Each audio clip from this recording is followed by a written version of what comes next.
ঈমান।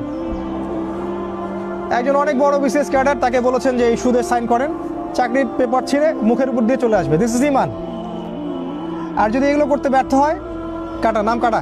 ওই যে আগুন রাখতে পারেনি। এক কথায় আসহাবুল কাহফ যেমন ছিলেন তেমন হতে হবে। এখানে কোনো কম্প্রোমাইজ নাই, এক বিন্দু পরিমাণ ছাড় দেওয়া যাবে না। আপনি এক বিন্দু ছাড় দিবেন, আপনি 10 বিন্দু হারাবেন। একবার ছাড় দিবেন, কোনোদিন ধরতে পারবেন না, কোনোদিন না। এমন জব করতে হচ্ছে যেখানে হারাম আছে, জব ছেড়ে দিয়ে ব্যাংকিং জব, কালকেই রেজিগনেশন লেটার দিয়ে আসতে হবে, তাহলে এটা ইমানের পরিচয়, ইমানের পরিচয়। আদারওয়াইজ আপনি মায়ের সাথে জেনা করছেন। Be careful. ইলম অনুযায়ী আমল 2। 3 নম্বর হচ্ছে ফ্যামিলিকে সিকিউর করতে হবে, ওদের পরিবার পরিজন ঠিকঠাক মতো ইসলাম পালন করছে কিনা। যদি আমরা যতক্ষণ পর্যন্ত এখানে সার্ভাইভ করতে পারবো ততক্ষণ করব। যখন আমরা সার্ভাইভ করতে পারবো না, আমরা হিজরত করব।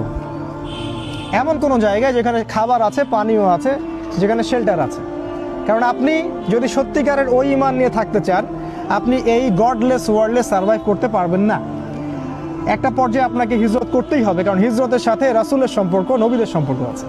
আর যদি মনে করেন যে এভরিথিং ইজ পারফেক্ট, সব সুন্দর মতো চলছে, তাহলে ওই ইমান আপনার হাতে নাই যেটা রাসূল বলেছেন। এভরিথিং ইজ নট পারফেক্ট, কোনো কিছুই পারফেক্ট।